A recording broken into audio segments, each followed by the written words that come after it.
예루살렘 교회의 박해는 사도들 이외의 7명의 지도자들 가운데 가장 탁월했던 스데반으로부터 시작이 되어졌습니다. 스데반은 하나님의 은혜와 능력이 충만해서 사람들 가운데 큰 기사와 표적을 행하였습니다. 사도가 아님에도 불구하고 정말 하나님의 놀라운 역사가 스데반을 통해서 나타나게 되어졌습니다. 자, 여러분, 이제 요쯤에서 우리가 한번 생각해 보고 넘어가야 될 중요한 일이 있습니다.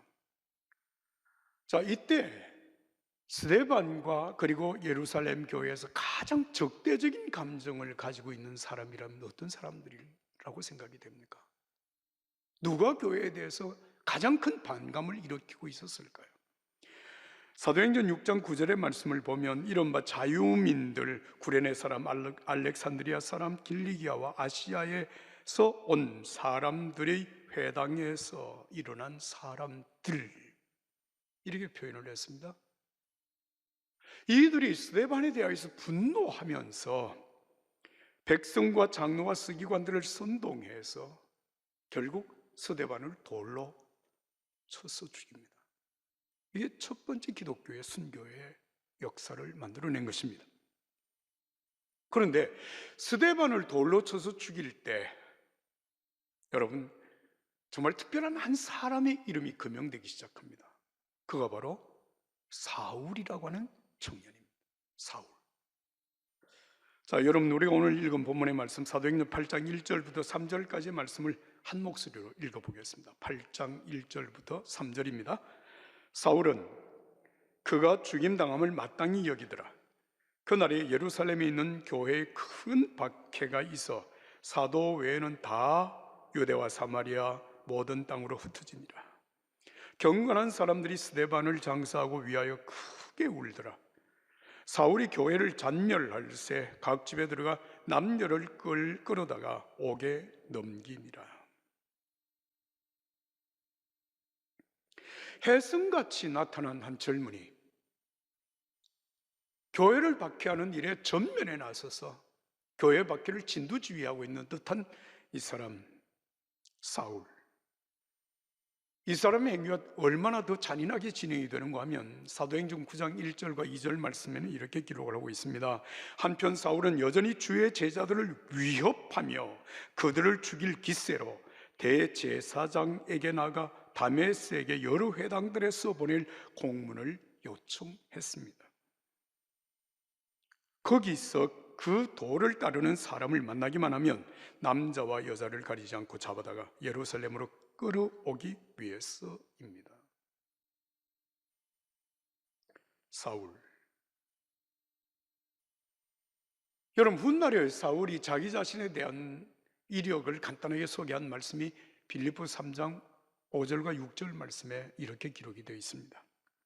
나는 난지 8일 만에 할례를 받았고 이스라엘 족속의 베냐민 지파이며 히브리 사람 중에 히브리 사람이요 율법으로 말하자면 바리새 사람이며 열성으로는 교회를 핍박했고 율법의 의로는 흠없는 사람입니다.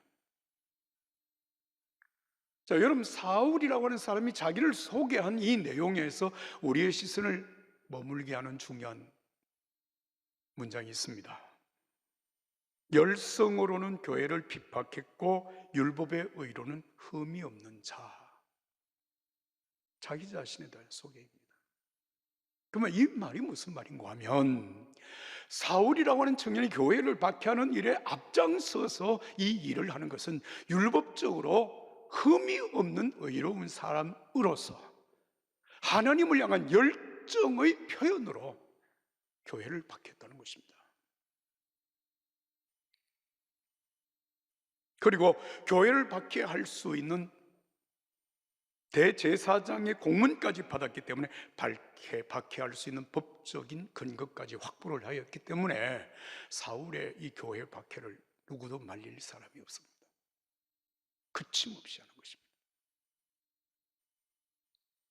사실 하나님께 대한 열성을 가졌던 당시의 제사장, 대제사장, 장로, 서기관, 바리새인 이런 사람들이 예수님을 십자가에 못 박았다는 사실 여러분 기억하시죠? 그런데 이들이 지금 사울이라고 하는 청년을 앞장세워서 교회를 박해하게 되는 가장 중요한 이유가 무엇일까요? 왜 교회를 박해했을까요? 여기 중요한 이유가 아까 제가 여러분들에게 말씀드린 사도행전 6장 7절 말씀에 이미 명기가 되었습니다. 보통 유대인들, 유대 교인들이 예수님을 믿고 교회로 이렇게 개종을 하는 것은 참을 수 있다고 생각하지만 6장 7절의 말씀을 보면 제사장들 가운데 수많은 제사장들이 주께로 돌아오는 역사가 일어났단 말이죠. 여러분 생각해 보십시오. 이 상황을 만약에 그냥 가만히 내버려 두었다가는 유대교가 무너지는 것은 시간 문제고, 정말 얼마 되지 아니하면 기독교가 예루살렘뿐만 아니라 온 유대, 사마리아 땅 끝까지 복음으로 정복할 것 같은 그런 기세가 계속되어지는 이 상황을 유대교 지도자들이 보고만 있을 수가 없었던 것입니다. 그래서 사울이라고 하는 청년, 이 열성 있는 청년을 앞세워서 교회를 박해하기 시작한 것입니다. 자, 여러분, 이제 제가 여러분들에게 드리는 이 말이 굉장히 중요한 것입니다. 그러면 이 교회 안에 일어난 이 박해 사건을 우리가 어떻게 해석을 하고 어떻게 받아들여야 될 것인가? 잘 들으십시오. 어떤 사람들은 교회의 이 박해는 하나님의 뜻이라고 생각하는 사람들이 있습니다. 무슨 얘기냐면 사도행전 1장 8절의 말씀대로 오직 성령이 너희에게 임하시면 너희가 권능을 받고 예루살렘과 온 유대와 사마리아와 땅끝까지 이르러 내 증인이 되리라. 그렇다면 복음이 예루살렘에서 정말 놀라운 부흥과 성장을 이루었다면 여러분, 사도들이 그리고 주의 제자들이 예루살렘을 넘어서 온 유대로 번져나가야 되고, 그리고 사마리아로 땅끝까지 번져나가서 예수 그리스도의 복음을 전해야 됨에도 불구하고 여전히 사도들과 모든 제자들은 예루살렘에 머물면서 교회가 정말 놀랍게 부흥하고 성장하는 것을 함께 누리고 있었다는 거죠. 그렇기 때문에 하나님께서 교회를 박해를 가해서 그들이 흩어지게 했고 흩어지는 곳에 복음을 전하게 했다. 근데 이게 박해가 하나님의 뜻이라고 해석하는 중요한 근거입니다. 결과적으로 보면 여러분 상당히 일리 있는 해석 아닙니까? 아, 그럴 수도 있겠구나. 아, 그렇겠구나. 그런데 만약에 우리가 우리의 일상을 이런 방법으로 이런 논리로 해석을 하게 된다면 어느 순간에 상당히 어려운 상황에 처할 수 있다고 하는 사실을 여러분 아셔야 됩니다.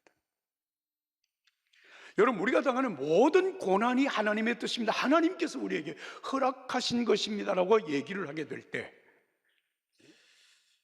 어떤 문제가 생기는가 하면, 세상의 악도 하나님이 만들어내시는구나 라고 생각할 가능성이 생긴다는 것입니다.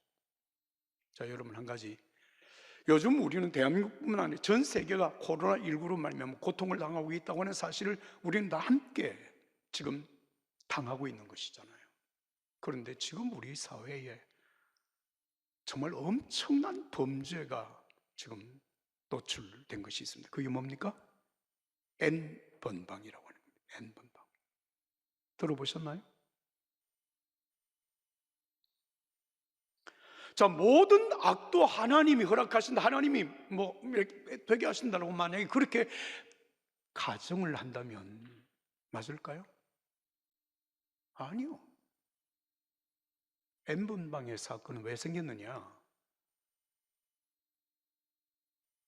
성욕과 돈의 욕심에 노예가 되어진 사람들이 미성년 여자아이들의 약함과 약점을 이용을 해서 아이들을 성노예로 만든 사건이 바로 이 죄악입니다.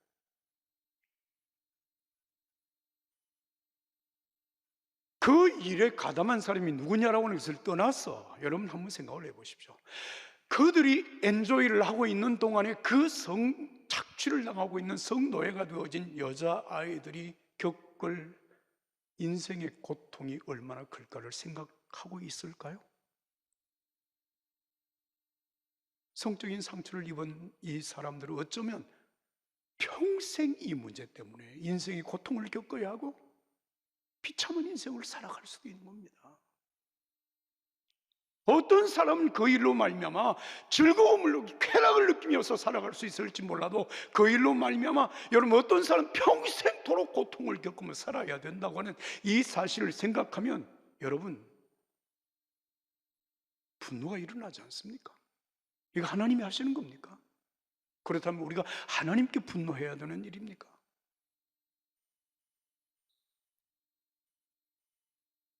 하나님은 선을 위하여서 악을 조장하거나 악을 여러분 허용하시는 분은 아니십니다. 오늘 전 세계가 고통 중에 놓여 있는 코로나19도 하나님이 하신 일입니다. 여러분 대단히 조심스러운 얘기입니다.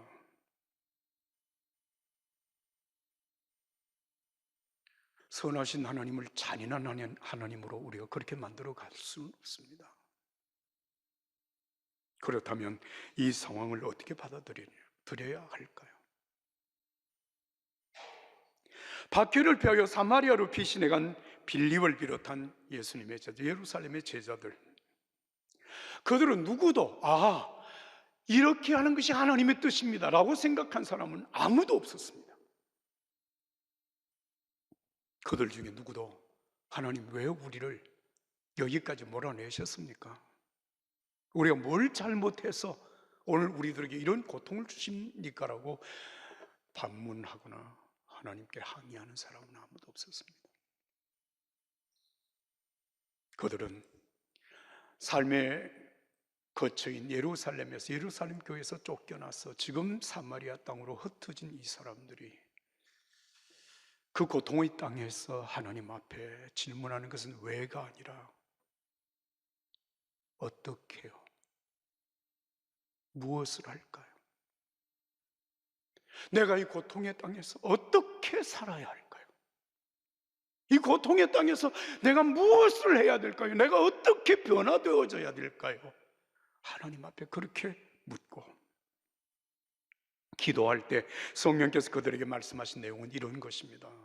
예루살렘에서 복음을 전할 수가 없게 되었다면 온 유대에서 복음을 전하고, 유대에서도 복음을 전할 수가 없다면 사마리아 땅에서 복음을 전하고, 사마리아 땅에서도 쫓겨났다면 땅 끝까지 이르러 내 증인이 되라고 하는 것입니다. 제자들이 흩어져 가는 곳마다 정말 예수님을 위한 뜨거운 사랑, 나를 구원하신 예수 그리스도에 대한 그 구속의 감사와 감격, 구원받은 하나님의 그 감격, 사랑을 가지고 여러분 그들이 흩어져 나간 그 삶의 땅에서 예수의 복음을 전하는 것입니다.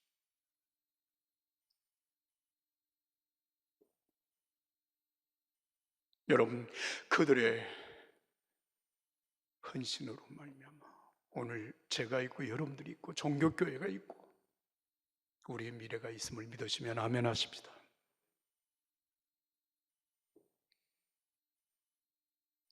왜 이 고통을 우리에게 주셨습니까? 라고 묻기보다 하나님 이 고통을 내가 어떻게 대처해 가야 할까요? 이 고통 중에서 나는 어떤 사람이 되어야 할까요? 라고 묻고 그렇게 사는 것이 마땅한 것이라는 얘기입니다. 다니엘서를 읽으면 우리는 다니엘서에 나타나는 신실한 믿음의 사람들을 만납니다. 다니엘, 하나냐, 미사엘, 아사랴. 바벨론의 이름으로 개명된 이름은 벨드사살, 사드락, 메삭, 아벳느고입니다. 이들은 이방 땅 바벨론의 포로로 붙잡혀가서 그곳에서 어떻게 믿음을 지켰는지 다니엘서 우리들에게 보여주고 있습니다. 하나님만을 경외하는 믿음을 가졌다고 하는 이유 때문에 이들은 엄청난 위기를 당합니다. 죽음의 위기 앞에 놓여졌을 때 그들은 하나님 왜 이러십니까? 내가 뭘 잘못했습니까? 내가 이 상황에서도 믿음을 지키면 하나님 저를 지켜주실 것입니까? 이런 질문을 아무도 하지 않았습니다. 오히려 벨드사살, 사드락, 메삭, 아벳노고는 그 위기에 직면했을 때 내가 어떻게 믿음을 지킬까? 내가 이런 상황에서 하나님의 자녀로, 하나님의 사람으로 어떻게 사는 것이 하나님의 뜻일까를 생각한 것입니다. 그래서 지금까지 나를 지켜주시고 나와 함께 하시던 그 하나님을 지금처럼 내가 믿습니다. 그 믿음을 가지고 여러분 그 고통을 삽니다.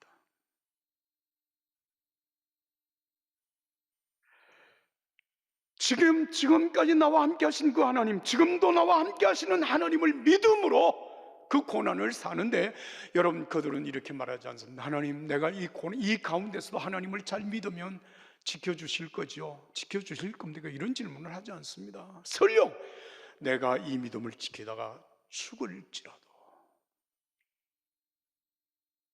나는 하나님을 그대로 믿습니다. 나는 그대로 기도합니다. 그래서 이들이 풀무불 가운데 던짐을 받습니다. 사자굴 속에 던짐을 받습니다. 놀라운 것은 이들의 믿음대로 하나님께서 그 풀무불 가운데도 함께 하셨고 사자굴 가운데서도 함께 하셔서 그들을 구원하셨습니다. 할렐루야, 할렐루야. 사랑하는 여러분, 오늘 우리들에게 중요한 것은 왜 우리들에게 이 고난이 왔습니까? 라고 하는 질문을, 그 이유를 아는 것보다 더 중요한 것은 이 고난 속에서 내가 어떻게 살아야 할까요? 어떻게 믿음을 지켜야 할까요? 내가 어떤 사람이 되기를 원하시는가요? 여러분, 그 믿음과 하나님을 향한 사랑을 바르게 간직할 수만 있다면 오늘 우리가 겪는 고난도 우리들에게는 결코 여러분 손해는 아닐 것입니다. 2011년도에 JNP 지식발전소 대표이면서 베스트셀러 작가인 조신영이라고 하는 사람이 중심이라고 하는 책을 출판을 했습니다. 중심. 이어령 선생이 이 책 추천서를 쓰면서 이렇게 썼더라고요. 내면을 건드리는 스토리텔러, 자기 개발과 영성을 결합시킨 탁월한 책. 인간은 누구나 매일매일의 삶 속에서 고통을 겪는다. 고통은 우리 육체뿐 아니라 영혼까지 찢어 놓는다. 삶의 중심으로 파고드는 이 고통을 어떻게 극복할 수 있을까? 중심은 영혼 깊은 곳 베일에 숨겨진 중심에서 부정적인 가치를 빼내고 사랑 같은 진정한 가치를 채울 때 비로소 고통에서 벗어나 행복을 누릴 수 있다고 말한다. 이어령 선생의 추천서입니다. 여러분, 영혼의 부정적인 가치를 빼내고 사랑 같은 진정한 가치를 채우는 것, 그렇게 표현을 했는데, 여러분, 우리 중심에 채워야 될 진정한 가치가 무엇일까? 조신영 씨는 그 책을 이렇게 씁니다. 미국에서 한국으로 오는 비행기 안에서 미국으로 진출한 한 유명한 야구 선수와 그리고 그 옆에 앉은 크리스라고 하는 청년과의 만남 속에서 이루어지는 대화를 이 책의 내용을 하고 있습니다. 그래 한 부분을 제가 여러분들에게 소개해 드리겠습니다. 세상에는 사람을 움직이는 세 가지 힘이 있다고 해요. 첫 번째로 공포심을 심어주면 움직인대요. 매우 효과적이지만 저차원적인 방식이죠. 그런데 대개의 사람들은 이 공포심 때문에 움직여요. 미래에 대한 두려움 때문에 부지런히 일을 하잖아요. 두 번째로 뭔가 얻을 게 있다는 자극을 주는 거예요. 떡고물이라도 떨어져야 움직인다는 거죠. 주위를 둘러보세요. 모두들 자신에게 어떤 이득이 있을지를 판단하고 움직이잖아요. 공포와 이익, 이 두 가지 채찍과 당근으로 세상이 움직이는 그럽니다. 그런데 이 두 가지를 뛰어넘는 마지막 것이 있어요. 그게 바로 사랑입니다. 사랑. 자식을 향한 부모의 사랑, 자신이 믿는 가치에 대한 사랑, 존경하는 사람에 대한 사랑. 사랑이 바로 사람을 움직이는 세상에서 가장 부드러우면서도 강렬한 힘이에요. 중심의 공포나 이익이 아닌 사랑이 임해야 하는 이유가 바로 이것이에요. 중심에 사랑이 임하면 우리는 그 사람을 섬기게 돼 있어요. 사랑이 이끄는 삶이 얼마나 매혹적인지 그건 경험해 본 사람만 알 수 있어요. 조신영 씨가 쓰고 있는 이 사랑은 하나님의 사랑입니다. 하나님을 향한 우리들의 사랑입니다. 흩어진 사람들 박해 때문에 도저히 예루살렘에 더 이상 머물 수가 없어서 사마리아로 도피해 간 사람들입니다. 그들은 성령께서 그렇게 하셨다, 하나님께서 나를 여기까지 인도하셨다 이렇게 생각하지 않았습니다. 왜 우리를 사마리아로 내모느냐고 원망하지도 않았고 불평하지도 않았습니다. 다만 그 흩어진 곳에서 예수님의 제자로, 예수님의 사람으로 어떻게 살아갈 수 있을까요? 그걸 생각하고 물었고 기도했고 그렇게 살았습니다. 그들의 마음 속에 나를 구원하신 하나님의 사랑이 있었습니다. 타오르는 하나님을 향한 사랑이 있었습니다. 사랑은 여러분, 박해가 하나님의 뜻이라니 고통을 축복이라고 쉽게 말하지 마십시오. 도리어 박해 속에서도 하나님의 뜻을 이루려면 어떻게 살까를 물으십시오. 정말 고통을 축복의 기회로 만들기 위하여서 오늘 내가 어떻게 대처하고 어떻게 변화되어져야 될 것인가를 물으십시오. 지금 우리는 코로나19라는 사망의 음침한 골짜기를 통과하고 있습니다. 코로나19가 하나님의 징계라니, 하나님의 뜻이라니, 이런 얘기는 대단히 조심스러운 얘기입니다.